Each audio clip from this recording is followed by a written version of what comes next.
بسم اللہ الرحمن الرحیم۔ السلام علیکم۔ Welcome to Dawn public school and college grade 8 آپ کی ہسٹری کی کلاس ہے۔ ہم یونٹ نمبر 1 پڑھ رہے ہیں اور آج کا ہمارا ٹاپک ہے پیج نمبر 56 پر۔ ہمارے یونٹ کا ٹائٹل ہے برطانوی اقتدار کا استحکام، اور پچھلے لیکچر میں ہم پڑھ چکے کہ 1857 کی جنگ آزادی کے بعد باقاعدہ طور پر ہندوستان پر 1858 میں قانون حکومت ہند ایکٹ 1858 کے تحت ہندوستان پر باقاعدہ طور پر حکومت برطانیہ کی حکومت کا آغاز ہو جاتا ہے۔ پھر ہم نے اپنے پچھلے ہی لیکچر میں نے آپ کو قانون حکومت ہند کے اہم نکات پڑھائے تھے۔ آج ہم اگلا ٹاپک پڑھیں گے۔ آج کا ہمارا ٹاپک ہے ہندوستان میں انگریزوں کا نظم و نسق، British administration in India. Hindustan پر حکومت کرنے کے لیے، ہندوستان کا نظم و نسق چلانے کے لیے حکومت برطانیہ نے کیا کیا اقدامات کیے وہ ہم پڑھیں گے، ٹھیک ہے جی۔ ہندوستان پر حکومت کرنے کے لیے حکومت برطانیہ نے، آپ جانتے ہیں کہ برصغیر پاک و ہند کو قبضے میں لیا۔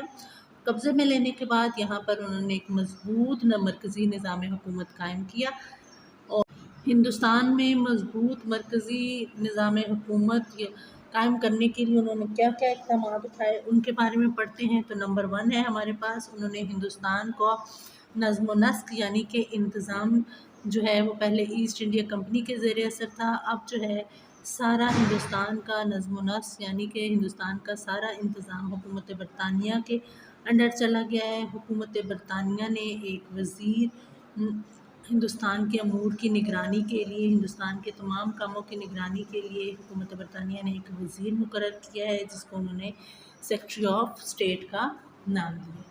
اب ہندوستان پر حکومت کرنے کے لیے حکومت برطانیہ نے اپنا ایک نمائندہ ہندوستان بھیجا ہے، اور اس نمائندے کو انہوں نے نام دیا ہے گورنر جنرل یا وائسرائے کا۔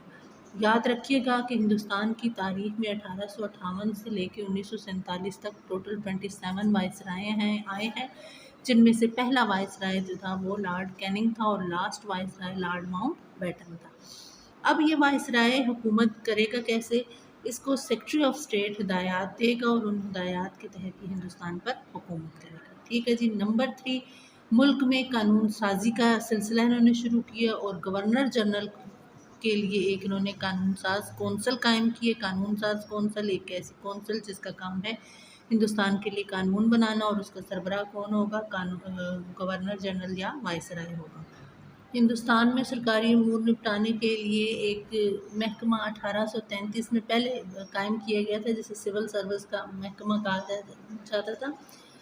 حکومت برطانیہ نے ہندوستان پر اپنی حکومت قائم کرنے کے بعد سول سروس کے محکمے کو مزید ایکٹیو کیا، ٹھیک ہے جی، اور ہندوستانیوں کو بھی سول سروس یعنی کہ سرکاری ملازمتیں، تو سول سروسز یعنی سرکاری ملازمتوں میں انہوں نے کیا کہا کہ ہندوستانیوں کو بھی باقاعدہ طور پر حصہ دیا جائے گا، لیکن وہ تمام ہندوستانی جو سرکاری ملازمتیں حاصل کرنا چاہتے ہیں تو ان کو تربیت لینے کے لیے پھر انگلینڈ جانا پڑے گا۔ نیکسٹ ہمارے پاس نمبر 5 پوائنٹ ہے جی، کیونکہ ہندوستان پر حکومت اب حکومت برطانیہ کی آ گئی ہے، لہٰذا ہندوستان کا دفاع بھی حکومت برطانیہ کے ذمہ ہے۔ اس سلسلے میں انہوں نے اپنی ایک فوج منظم کی جسے انہوں نے شاہی فوج کا نام دیا۔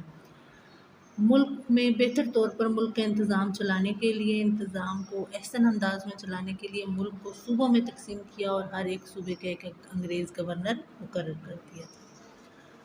اس کے بعد انصاف کا محکمہ قائم کیا انہوں نے، ملک بھر میں عدالتیں قائم کی ہیں۔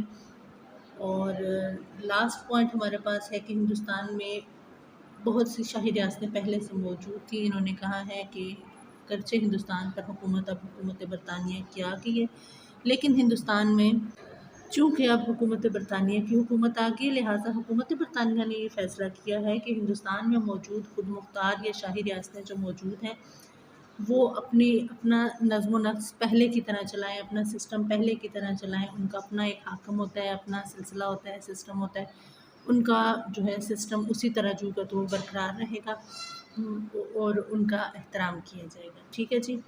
جی اسٹوڈنٹس، آج ہم نے پڑھا ہندوستان میں انگریزوں کا نظم و نسق۔ اس میں ایک اہم چیز یہ ہے کہ ملک میں انگریزوں نے اپنی بالادستی قائم کرنا چاہی، لیکن وقت گزرنے کے ساتھ ساتھ ان کو اپنے تمام سسٹم میں ہندوستانیوں کو بھی شامل کرنا پڑا، تو نظم و نسق میں ہندوستانیوں کو بھی مناسب جو ہے وہ نمائندگی دی گئی تھی۔ Let's move to the homework. Students, آپ کا ہوم ورک یہ ہے کہ ایکسرسائز میں موجود لانگ کوسچن نمبر 2 انگریزوں کے نظم و نسق کے اہم نکات بیان کریں۔ اپنی PDF فائل میں سے دیکھ کر آپ نے اپنی اسائنمنٹ فائل پہ لکھنا ہے اور لکھنے کے بعد اس کو یاد بھی کر لینا ہے۔ Thank you very much. اللہ حافظ۔